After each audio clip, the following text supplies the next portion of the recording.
மக்களே, welcome to Delhi talks. Promo பார்த்தோம். Promo ரொம்ப எமோஷனலாக இருந்துச்சு, இருந்தாலும் பியூட்டிஃபுல்லாக இருந்துச்சு. ஸோ இதெல்லாம் ஒரு சைடு இருக்கு. என்ன இது ஷூட்டிங் ஸ்டார்ட் ஆகி இத்தனை நாள் ஆகுது, பட் அந்த அளவுக்கு எந்த ஒரு பிடிஎஸ்மே ஷேர் ஆகலையே. வெறும் ஃபர்ஸ்ட் டே மட்டும் இந்த ஆஃபீஸ் ஷூட்லேருந்து லைவ் வந்து நிறைய அப்டேட்ஸ் வந்து குவிச்சாங்க.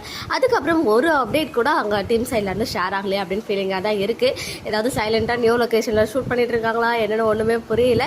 பட் நேற்றுக்கு நைட் வந்து விஜயோடைய வீட்டில் விஜய்க்கு ஷூட் இருந்துச்சு. ஏன்னா நம்ம ஸ்ரீனி வந்து ரொம்பவே பியூட்டிஃபுல்லாக நம்ம மகாநதி ஹவுஸ் அண்ட் மேலே வந்து நிலா அதற்கு பிக்சர் மட்டும் ஷேர் பண்ணியிருந்தாங்க. ஸோ நைட் ஷூட் போயிட்டு இருக்கு அப்படின்றது தெரிய வந்துச்சு. ஸோ இந்த ஒரு சைடு இன்னைக்கு கொஞ்ச நேரத்துக்கு முன்னாடி நம்ம சுவாமி சைட்லேருந்து ரொம்ப பியூட்டிஃபுல்லான ஒரு இன்ஸ்டாகிராம் ஸ்டோரி கண்ணம்மா சாங் இப்போதைக்கு ட்ரெண்டிங்கில் இருக்க ரொம்ப பியூட்டிஃபுல்லான சாங். அதை வச்சுட்டு அந்த பிக்சரை ஷேர் பண்ணியிருக்காங்க. கண்டிப்பாக இது எம்என்னா இருக்கிறதுக்கு வாய்ப்புகள் கிடையாது. அதுக்குள்ளே நிறைய பேர் வந்து இதுதான் காவேரிக்கு வாக்கில் புது வீட்டில் இருக்காங்களோ அப்படின்லாம் கெஸ் பண்ணுவீங்க. டீம் அவ்வளோ ரிஸ்க்கெல்லாம் எடுக்க மாட்டாங்க அப்படின்றது தான் என்னுடைய ஃபீலுமே.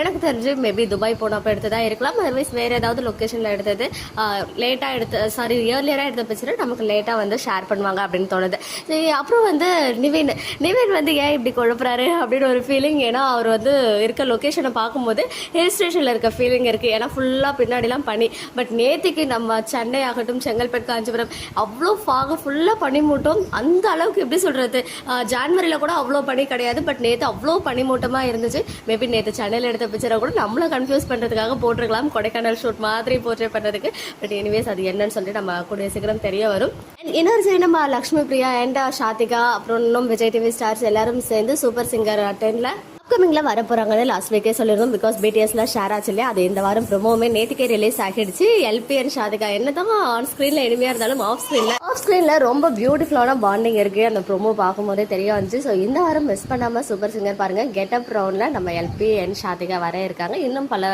ஸ்டார்ஸ்மே இருக்காங்க. அண்ட் ஃபைனலி ரீசெண்ட் டைம்ஸாக நம்ம எடிட்டர் வந்து பேக் டு பேக் அப்டேட்ஸ் வந்து ஷேர் பண்ணுறாங்க. பட் ப்ரோமோ வந்ததுக்கு அப்புறம் தான் அந்த கண்டென்ட் வந்து நமக்கு அந்த பிக்சரை ஷேர் பண்ணுறாங்க பிளாக் அண்ட் ஒயிட் ஸ்க்ரீனில். ஸோ ரெண்டு பேரும் இருக்கும். ஒரு பியூட்டிஃபுல்லான ஆஃப் ஸ்க்ரீன் பிக்சர் ஷேர் ஆச்சு அப்படின்றது கொஞ்சம் ஹாப்பி தான். பிளாக் அண்ட் ஒயிட்டில் இருந்தாலும் அவங்களோட எமோஷன் அண்ட் ஃபீலிங்ஸ் வந்து கிளியராக தெரியுது இந்த பிக்சர்லையுமே. ஈவன் ஷூட்டிங் ஸ்டார்ட் ஆச்சுன்னா கங்கா சைடில் இருந்தெல்லாம் அப்டேட் வரும், ஈவன் வெண்ணிலா சைடில் இருந்தெல்லாம் வரும். ஆனால் இந்த ஷெடியூலில் என்ன ஆச்சுன்னே தெரில, ரொம்ப சைலண்டாக மெயின்டைன் பண்ணுறாங்க. ஸோ ஏதாவது சஸ்பென்ஸ் கொடுக்க போகிறாங்களோ இல்லை சர்ப்ரைஸ் கொடுக்க போகிறாங்களோ அப்படின்னு திக்குன்னு இருக்கு. ஏன்னா சர்ப்ரைஸ்னா எல்லாரும் ஹாப்பி ஆவாங்க, நம்ம எம்என் ஃபேன் மட்டும் ஹாப்பி ஆக முடியாது. சர்ப்ரைஸ்ன்ற வார்த்தையை கேட்டாலே நமக்குலாம் பீதி ஆயிடுது.